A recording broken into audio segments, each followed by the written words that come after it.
kita masuk ke pertemuan yang kedua. Kalau di psikologi juga sudah kita masukkan. Kuliah dari beliau juga ada. Tapi sebelum kuliah dari beliau, nanti saya akan sedikit menjelaskan ya. Terutama penekanan tertentu yang harus kita lakukan sebagai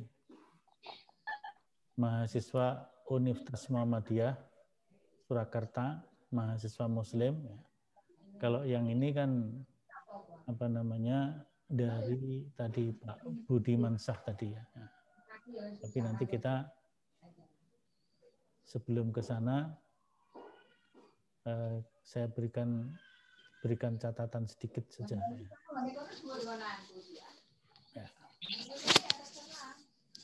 Ya.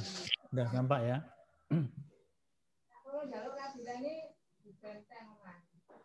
Ya. Identitas nasional.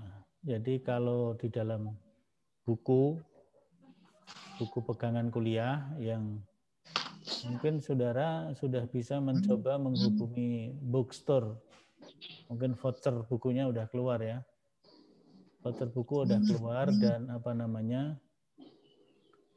dalam bentuk voucher online kelihatannya ya. Anda mengisi pesan buku apa gitu. Nah, monggo silahkan. Mudah-mudahan buku PKN atau kewarganegaraan ada di sana ya. Tersedia gitu ya.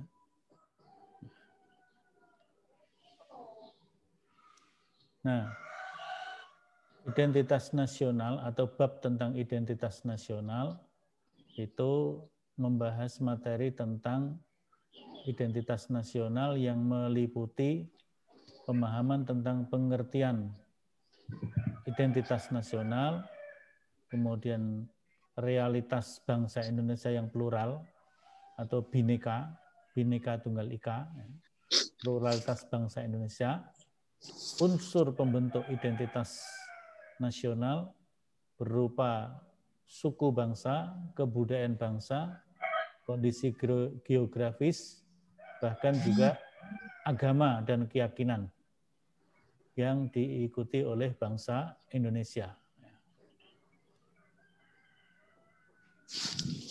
Kemudian kompetensi yang ingin dicapai atau CPMK-nya secara rinciannya, mahasiswa dapat mengetahui pengertian identitas nasional, memahami parameter identitas nasional, dan unsur-unsur identitas nasional.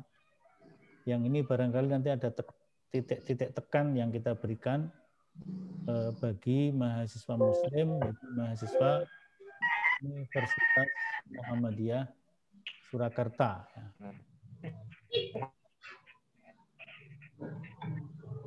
Maka pokok bahasanya ini, pengertian identitas nasional, parameternya, unsur-unsur pembentuknya, ada unsur sejarah, kebudayaan, budaya yang unggul, suku bangsa, agama, nah ini menarik, ada agama, bahasa.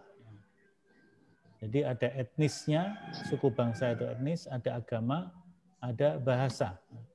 Agama mewarnai di sini ya, agama mewarnai identitas nasional. Nah, sekarang pengertian identitas nasional. Identitas berasal dari kata identity, yaitu ciri-ciri tanda-tanda jati diri yang melekat pada seseorang atau sesuatu yang membedakan dengan yang lainnya. Jadi kata identitas adalah jati diri.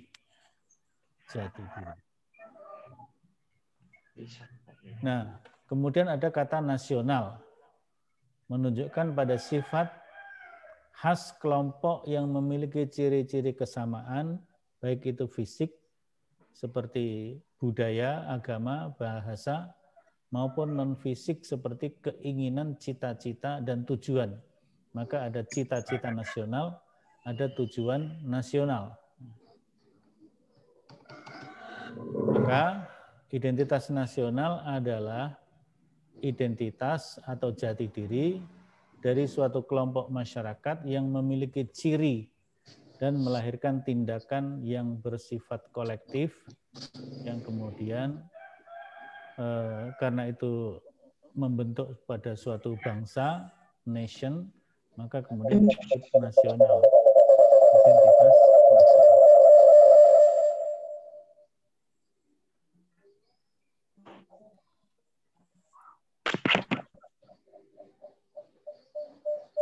Yang perangkatnya double dimatikan satu ya, supaya tidak feedback.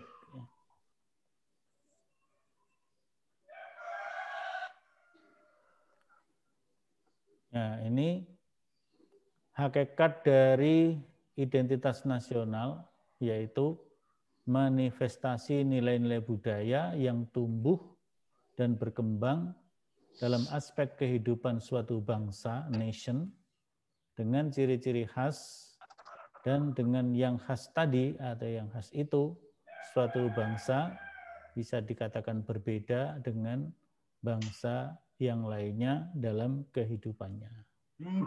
Cara berpakaian itu juga bisa menjadi pembeda.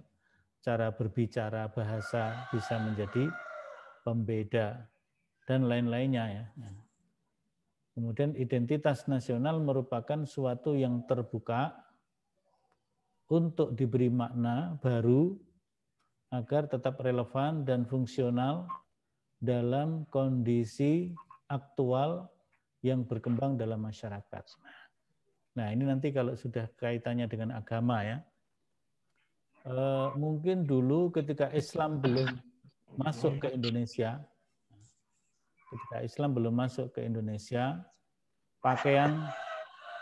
pakaian perempuan di Indonesia, di Jawa, di Sumatera, itu belum mengenal dengan tata cara berpakaian menutup aurat. Ya. Mungkin juga kaum laki-laki juga demikian. Ya. Tapi dengan datangnya ajaran Islam, dakwah Islam, laki-laki dan perempuan harus menutup aurat, karena itu merupakan ajaran agama. Mungkin yang agama lain juga mengajarkan cara berpakaian sesuai aturan syariat atau hukum-hukum agama dari agama tersebut. Ya. Nah, di sini kan disebutkan identitas nasional merupakan sesuatu yang terbuka. Yang terbuka berarti ada dimensi dinamikanya. Ada dinamikanya. Maka pakaian muslimah, pakaian muslim yang sudah menjadi bagian dari kehidupan bangsa Indonesia itu juga merupakan bagian identitas nasional. Maka kalau kemarin muncul SKB 3 menteri yang mempersoalkan pakaian seragam sekolah yang bersumber atau berasal dari ajaran agama, kok itu dipersoalkan, itu SKB itu bertentangan dengan prinsip dinamisnya identitas nasional. Di samping juga bertentangan dengan Undang-Undang Dasar 1945, terutama pasal 29 ayat 1 dan ayat 2. Negara berdasar ketuhanan yang Maha Esa, kemudian negara menjamin kemerdekaan warga negara, kebebasan warga negara untuk memeluk suatu agama dan menjalankan agama sesuai dengan ajaran agama dan keyakinannya. Nah, jadi memang seorang pejabat negara harus membaca konstitusi secara komprehensif. Ya. Jadi dunia pendidikan yang berat, problem yang berat terkait nilai-nilai pendidikan itu sendiri dan juga terkait ini identitas nasional. Dalam suatu diskusi di perkuliahan kewarganegaraan tahun-tahun yang lalu ya, ada diskusi menarik. Sekarang banyak teman-teman putri ya, banyak teman-teman putri yang memakai cadar ya, yang memakai jilbab dan memakai cadar. Apakah cadar bisa menjadi bagian dari identitas nasional? Mungkin ini teman-teman yang putri bisa memberikan respon dan jawaban gitu ya. Kalau melihat pengertian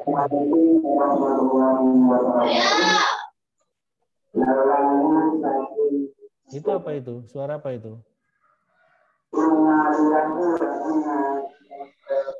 Tolong di mute ya, di mute.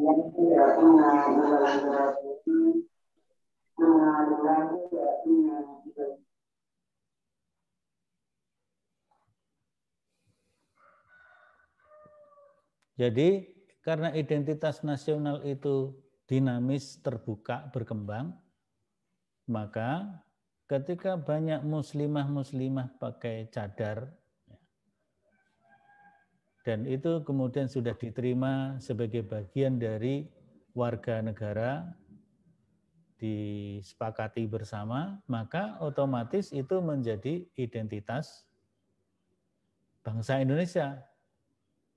Dan juga bisa menjadi bagian dari identitas nasional. Jadi identitas nasional itu berkembang sedemikian rupa.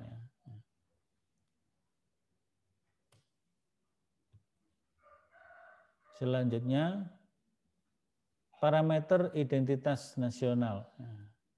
Jadi parameternya di sini disebutkan, ya, parameter itu kan ukuran ya, patokan yang digunakan untuk menyatakan sesuatu itu menjadi khas. Jadi parameter identitas nasional berarti suatu ukuran yang digunakan untuk menyatakan bahwa identitas nasional menjadi ciri khas suatu bangsa. Memang kadang-kadang ada irisan-irisan ya, kesamaan antara bangsa yang satu dengan yang lainnya. Misalnya kita dengan Malaysia, itu ada irisan tentang bahasa. Bahasa mereka bahasa Melayu, bahasa Indonesia juga dibentuk berasal dari bahasa Melayu tapi sudah bercampur dengan unsur-unsur suku bahasa yang ada di Indonesia. Sehingga ada kesamaannya tapi ada perbedaannya. Kemudian Malaysia juga mayoritas beragama Islam, mengamalkan ajaran Islam, berpakaian secara Islam. Begitu juga mungkin di Thailand Selatan, di Filipina, sebagainya, yang Muslim. Gitu ya. Akan tetapi tentu ada hal-hal khusus yang berbeda. Ya. Misalnya, kalau kita lihat mahasiswa dari Thailand, dari Malaysia yang kuliah di kampus kita itu, yang putri-putri, cara memakai jilbabnya, sama-sama pakai jilbab, tapi cara memakai jilbabnya berbeda dengan muslimah mahasiswi Indonesia. Mungkin ketika nanti pakai cadar juga begitu ya. Kalau cadar di Arab warnanya satu, hitam ya. Jilbabnya hitam, cadarnya hitam. Tapi di tempat lain jilbabnya warna lain, cadarnya warna lain. Nah, jadi artinya kan di situ ada dinamika.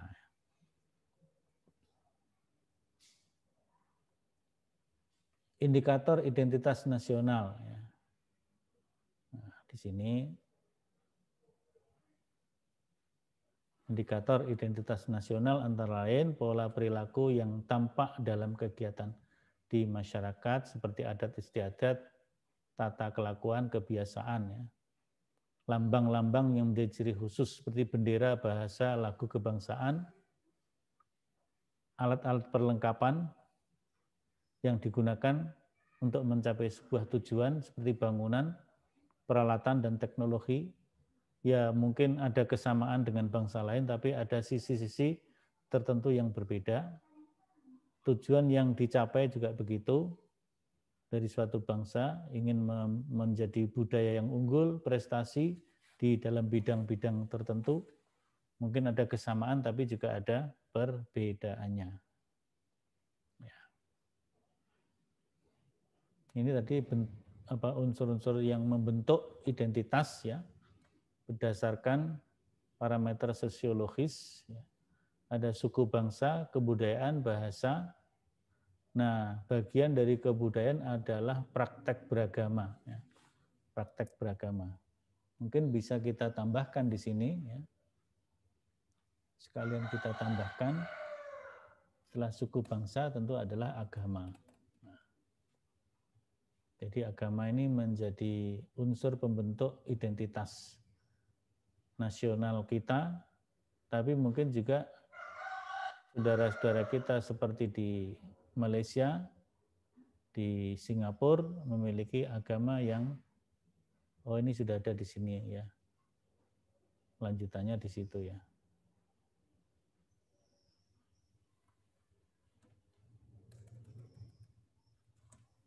Nah, lanjutannya di sini.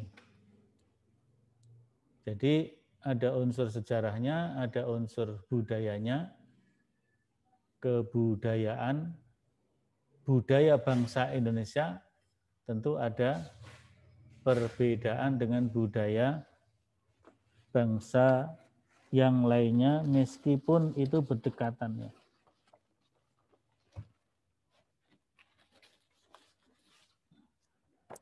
Ini buku yang mungkin bisa nggak kelihatan ya. Saya pindahkan ininya, backgroundnya.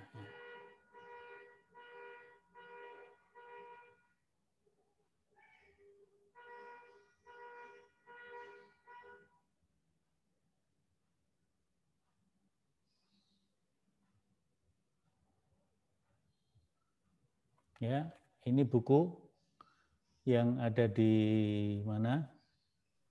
Bookstore ya. Mudah-mudahan masih ada ini stoknya ya. Silahkan. Nah, ini sebagai buku pegangan kita. Tapi kalau misalnya memakai e-book yang sudah saya upload di psikologi juga nggak apa-apa. Itu udah. Insya Allah itu udah cukup. Karena isinya juga hampir sama ya. Isinya hampir sama. Samping itu saudara bisa mencari sumber-sumber yang lain seperti nanti dalam tulisan-tulisan ilmiah di dalam jurnal ilmiah ya. Sekalian saudara mencermati ciri-ciri khusus karya ilmiah itu seperti apa ya. Supaya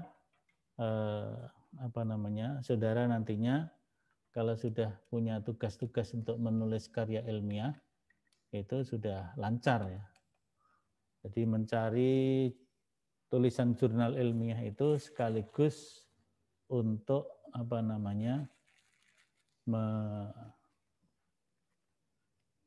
mencermati cara orang menulis ya.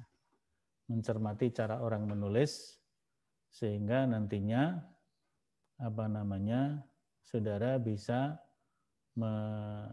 mengikuti cara menulis yang benar secara ilmiah gitu ya. Kita lanjutkan dikit lagi. Jadi di situ ada budaya unggul. Indonesia ingin ya, tentu semua elemen bangsa Indonesia menginginkan budaya Indonesia adalah budaya yang unggul. Cuman persoalannya bagaimana komitmen bangsa ini kepada budaya yang unggul tadi, pada akhlak yang unggul. Budaya itu intinya pada akhlak, ya, pada etika. Jadi kalau bangsa ini tidak bisa mempertahankan budaya atau akhlak yang unggul, ya bangsa ini akan terperosok. Ya. Minggu-minggu terakhir ini kita cermati ada etika politik yang sangat buruk ditampilkan oleh para pemimpin kita ya. Terutama yang sekarang ini menimpa kepada sebuah partai yang Pak SBY ada di dalamnya, yaitu Partai Demokrat ya. Terjadi perebutan kekuasaan atau boleh dikata kudeta kepemimpinan partai yang itu jelas-jelas sangat tidak menjalankan etika yang baik gitu ya. Karena pihak yang menyelenggarakan KLB dalam rangka merebut kekuasaan itu menggunakan cara-cara yang tidak konstitusional berdasarkan anggaran dasar atau peraturan dasar, peraturan rumah tangga partai. Jadi mereka mengadakan KLB, Kongres luar biasa, tapi menggunakan caranya sendiri, tidak mengikuti anggaran dasar dan anggaran rumah tangga. Tapi lucunya pemerintah juga diam-diam saja, seolah-olah merestui. Jadi ini ada etika politik yang sangat bertentangan atau merusak parameter identitas nasional. Ini problematik muncul di sini. Nah, kemudian unsur yang lain adalah suku bangsa, etnis, keragaman, kemajemukan suku yang kita miliki. Ini bagus dari sini. Kita etnis beragam tapi bisa bersama-sama. Kemudian juga agama. Yang dimaksud agama tentu yang pertama adalah nilai-nilai ajaran agama. Maka kalau siswa-siswi sekolah-sekolah di Indonesia, sekolah negeri maupun sekolah swasta, mereka berpakaian tetap mengikuti aturan ada seragamnya, tetapi juga mengikuti nilai-nilai ajaran agama. Kalau Islam yang putri-putri menutup aurat sesuai ketentuan sunnah Nabi, yang laki-laki juga begitu, nanti yang Hindu monggo sesuai agamanya, yang Buddha, yang Kristen, Katolik, dan sebagainya. Jadi nilai-nilai agama itu hidup. Begitu juga kehidupan beribadah di sekolah. Bagi yang Muslim, sholat 5 waktu atau paling tidak sholat ketika berada di sekolah itu digerakkan oleh sekolah. Jadi sekolah menggerakkan sholat berjamaah zuhur itu bagian dari identitas nasional. Justru kalau sekolah tidak memperhatikan pendidikan dan nilai-nilai agama bagi siswanya, siswa-siswinya yang beragama Islam, itu jelas-jelas melunturkan, menurunkan identitas nasional itu. Tapi di samping itu ada prinsip identitas nasional kita bahwa Indonesia ini multi agama. Agamanya tidak hanya satu, tidak hanya Islam saja, tapi banyak agama. Kemudian dari multi agama itu lahirlah prinsip toleransi. Toleransi itu memberikan kebebasan orang-orang yang memiliki keyakinan agama untuk menjalankan agama dan keyakinannya. Tidak dicampur aduk. Sekarang ini seolah-olah menjadi bagian dari identitas nasional, tapi identitas yang keliru. Karena mencampur aduk agama. Misalnya mengucapkan salam, setelah Assalamualaikum, oke, Assalamualaikum warahmatullahi, itu bagus bagi seorang Muslim. Ya. Kemudian ada tambahan salam sejahtera bagi kita semua, oke saja. Karena itu bahasa Indonesia. Mungkin ada umat yang beragama lain diberi ucapan salam sejahtera bagi kita semua. Itu masih oke. Seandainya tidak juga tidak apa-apa, semuanya insya Allah maklum. Tapi kalau kemudian ada tambahan, seorang muslim mengucapkan salam dengan ucapan shalom. Shalom itu kan ucapannya Kristen Katolik, Kristen dan Katolik. Kemudian Om Swastiastu itu kan ucapannya orang Hindu. Namo Buddhaya itu salamnya orang Buddha. Kemudian salam kebajikan itu salamnya Konghucu. Ya. Jadi ini campur aduk agama itu justru menurunkan parameter identitas nasional. Nah, ini yang menjadi titik tekan kita, ya. Nanti saudara kalau jadi pejabat jangan ikut-ikut seperti itu, ya.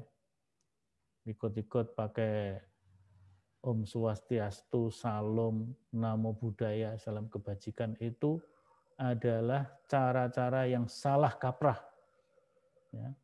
Jadi justru merusak identitas nasional dari sudut agama karena salah kaprah. Nah, sekarang ini memang kelihatannya banyak terjadi salah kaprah. Mungkin karena masuknya ideologi lain, ideologi yang bertentangan dengan ideologi agama, seperti ideologi komunisme. Komunisme. Yang dulu kalau di Indonesia ketika masa Orde Lama, yaitu Partai Komunis Indonesia atau PKI. Yang itu jelas-jelas ideologi komunis, ideologi PKI itu bertentangan secara diametral dengan Pancasila, terutama sila pertama, dan tentu juga bertentangan dengan Undang-Undang Dasar 1945.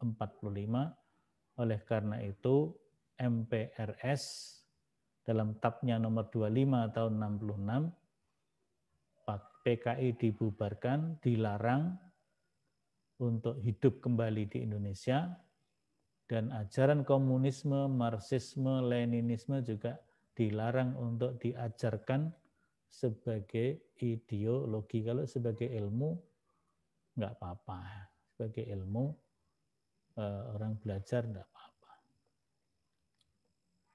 Ya, ini saya kira yang terpenting. Nah, dengan unsur-unsur pembentuk seperti itu, maka identitas nasional itu, kalau di dalam buku yang ini, ya, buku dari UMS, ya, yang diterbitkan oleh tim LPIDB UMS, bahwa identitas nasional merupakan modal dasar pembangunan karakter bangsa Indonesia. Karena sebagai modal dasar pembangunan karakter bangsa, maka nilai-nilai budaya, di situ ada akal budi, ada akhlak, ada ideologi, ada politik, ekonomi, sosial, budaya, dan pertahanan, ada ilmu pengetahuan, itu harus betul-betul ditanamkan kepada semua warga Indonesia. Kemudian tadi budaya unggul, nilai-nilai agama, nilai-nilai ajaran agama, toleransi, dan tentunya adalah juga bahasa. Ini barangkali pokok-pokok pikiran tentang identitas nasional, ya, identitas nasional. Maka di dalam kesempatan ini ada sedikit penugasan dari saya untuk kepada saudara. Ya. Yang pertama, saudara ini saya minta untuk memperhatikan kuliah dari Pak Dr. Budiman Shah tadi, ya. Dasim Budiman Shah, ya, yang ada di psikologi. Nanti kuliah kita juga saya masukkan di bawah sini nanti video kuliah, ya. Kemudian juga PPT-nya nanti saya upload di sini juga di samping presensi. Jadi saudara perhatikan kuliah Pak Budiman Shah, Profesor Budiman Shah, dan mungkin kuliah yang saya sampaikan ini nanti sebelum ditutup mungkin ada tanya jawab, boleh silakan. Kemudian Anda mencatat hal penting ya. Nilai-nilai agama dan budaya sebagai nilai dasar dari identitas nasional. Jadi nilai-nilai agama dan budaya bangsa Indonesia sebagai nilai dasar pembentukan identitas nasional. Nah, kalau di dalam pendapat yang lain, termasuk dari Pak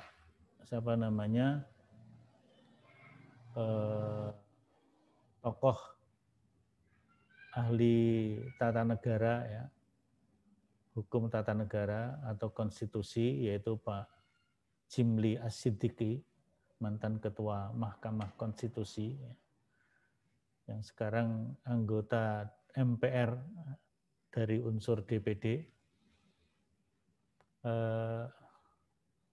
Beliau mengatakan bahwa nilai-nilai budaya dan agama itu justru menjadi istilahnya pembentuk primer ya, pembentuk primer dari identitas nasional,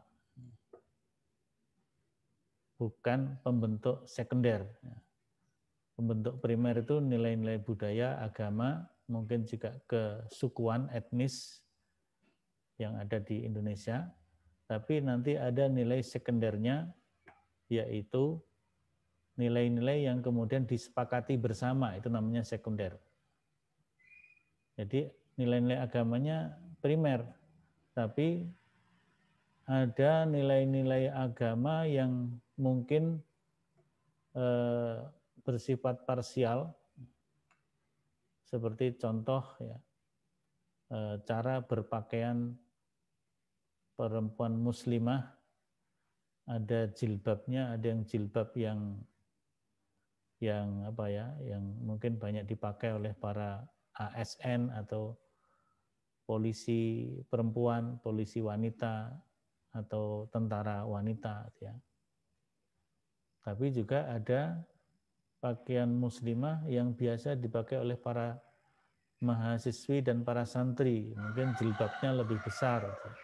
Nah, itu kan ada perbedaan cara berpakaian. Tapi sudah semuanya dipandang memiliki prinsip untuk menjalankan keyakinan, yaitu menutup aurat ya. Hanya caranya ada perbedaan satu sama lain, yang penting sudah memenuhi persyaratan. Hanya ada yang merasa atau mengupayakan lebih sempurna, ada yang ya cukup sesuai dengan perintah Rasul, jadi seluruh tubuh ditutup kecuali wajah dan telapak tangan. Jadi yang seperti itu, kemudian ada lagi yang pakai tadi menutup wajah ya. Kalau sekarang sudah pada pakai masker semua ya. Nanti kalau masa normal tidak ada pakai masker, nah, ada yang pakai cadar. Sekarang kita nggak tahu ya orang itu pakai masker atau pakai cadar. Sekarang kan hampir tidak bisa kita ketahui. Ya. Nah, yang seperti itu kan kemudian secara tidak langsung disepakati itu sebagai bagian dari pakaian bangsa Indonesia. Nah, maka itu juga menjadi pembentuk identitas nasional yang bersifat sekunder. Jadi sesuatu menjadi kesepakatan bersama, diterima bersama, kesepakatan bersama, itulah identitas nasional yang dibentuk dengan pembentuk-pembentuk yang bersifat sekunder. Jadi ada primer, ada sekunder. Saya kira demikian materi pada pagi hari ini. Mungkin kalau ada yang mau bertanya, dipersilahkan.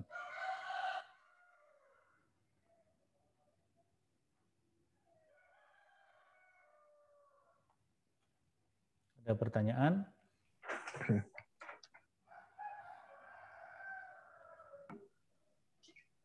Tidak ada? Saya Pak, izin bertanya Pak. Silakan. Terkait SKB 3 Menteri kemarin yang sudah diputuskan bersama ya Pak. Nah, saya tanyakan di sini, berarti ketika kita menolak SKB 3 Menteri ini, maka setiap sekolah itu dana bosnya akan dihilangkan atau dicabut. Begitu, betul ya Pak? Gimana? Jadi kan 3 SKB 3 Menteri ini sudah diputuskan bersama dari tanggal 4 Februari ya sih Pak. Ya. Nah itu ketika kita menolak itu berarti kita dari setiap sekolah itu dicabut dana bosnya. Itu apakah benar ya Pak? Ya. Bahasanya jangan menolak. Bahasanya tidak menolak mestinya. Bahasanya menyesuaikan. Tetapi pihak-pihak sekolah memiliki aturan-aturan yang bersifat spesifik di sekolahnya masing-masing, nggak apa-apa itu. Kan kedudukan SKB itu juga tidak terlalu kuat ya. Jadi kalau ada orang melakukan penyesuaian dari SKB kepada ketentuan-ketentuan yang lebih spesifik di sebuah sekolah, kemudian ada ancaman dicabut dana bosnya, itu kezaliman karena SKB tidak ada sanksi-sanksi seperti itu ya. Harusnya tidak ada sanksi-sanksi seperti itu. Karena ancamannya itu hanya ancaman lesan dari menteri. Tapi ancaman tertulis dari SKB tidak ada, dalam peraturan-peraturan juga tidak ada. Jadi kita berpegang kepada aturan hukum lah yang resmi. Berpegang kepada aturan hukum yang resmi. Jadi SKB itu pun masih bisa didialogkan ya. Artinya hal-hal yang memang tidak sejalan dengan undang-undang yang lebih tinggi, peraturan yang lebih tinggi, tentu ya itu sudah batal demi hukum ya. Sudah batal demi hukum. Jadi karena banyak terjadi inkonsistensi ya, yang diatur oleh menteri-menteri itu kalau dikaitkan dengan peraturan-peraturan perundang-undangan yang lainnya ya. Yang terakhir seperti yang disinggung oleh Pak Ketua Umum PP Muhammadiyah, Pak Prof. Haidar Nasir, tentang konsep yang ditawarkan oleh Menteri Pendidikan, ya, Mendikbud, Pak Nadiem Makarim. Pak Nadiem Makarim mengeluarkan apa yang disebut dengan roadmap pendidikan Indonesia sampai tahun 30 berapa itu, 35 atau berapa ya. Jadi roadmap itu peta jalan pendidikan Indonesia 2020 sampai 35. Nah, ternyata di dalam roadmap atau peta jalan pendidikan itu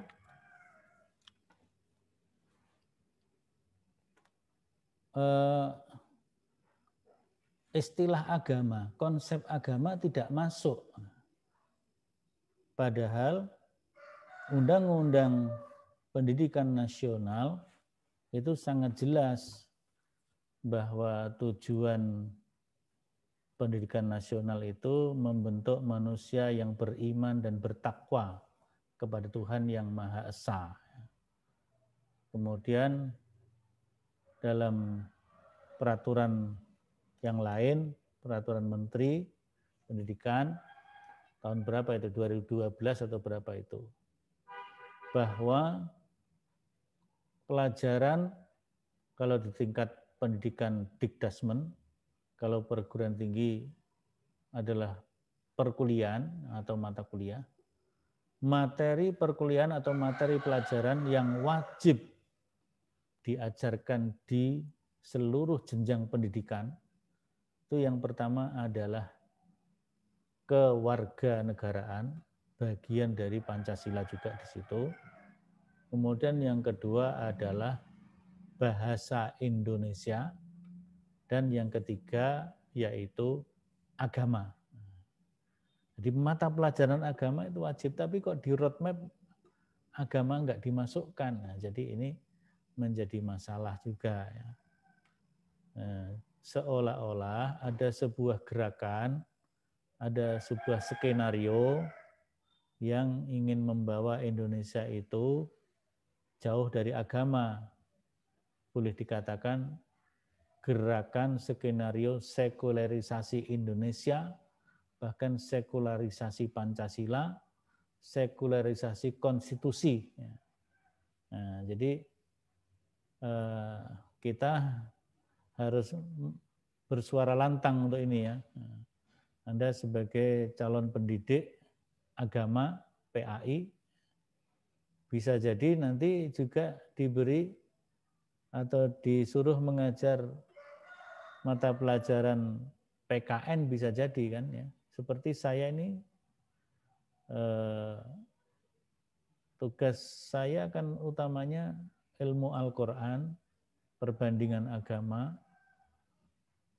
kemudian kajian-kajian ilmiah tentang hubungan antar agama, tapi kok disuruh ngajar Pancasila dan PKN ya.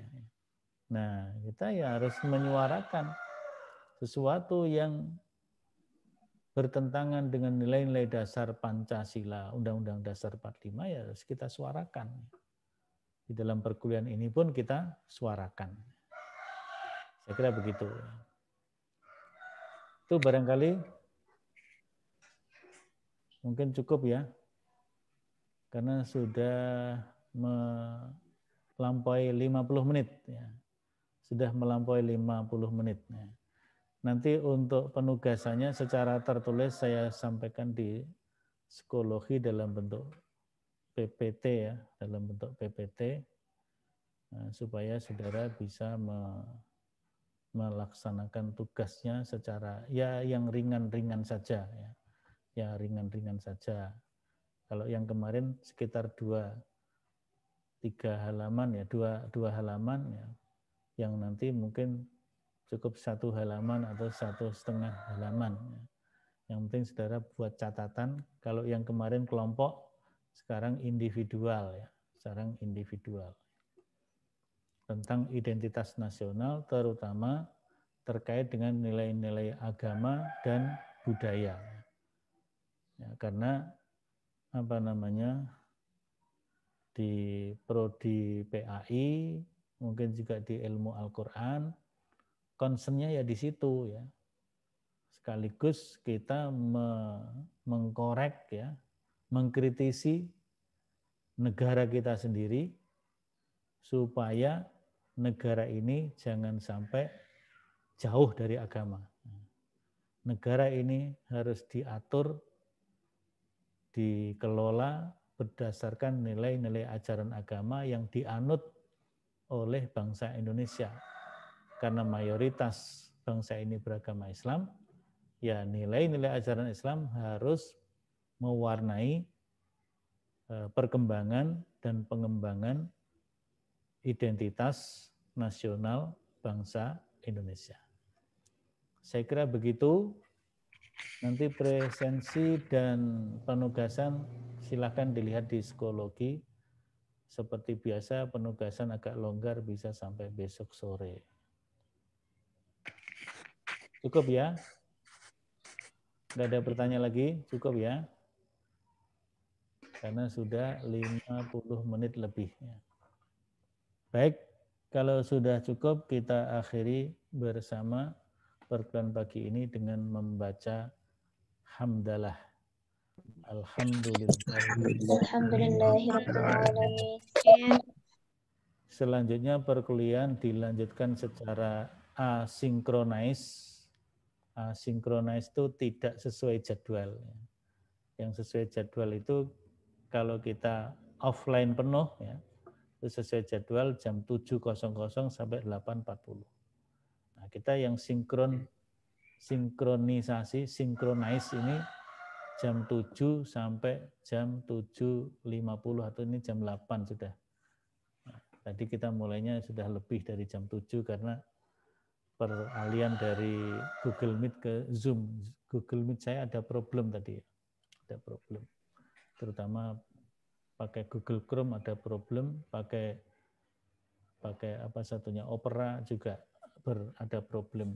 Sehingga saya pindah ke Zoom. Nah, jadi dilanjutkan asinkronis sampai besok sore. Anda melaksanakan tugas-tugas. Kemudian kalau presensi harus diisi hari ini.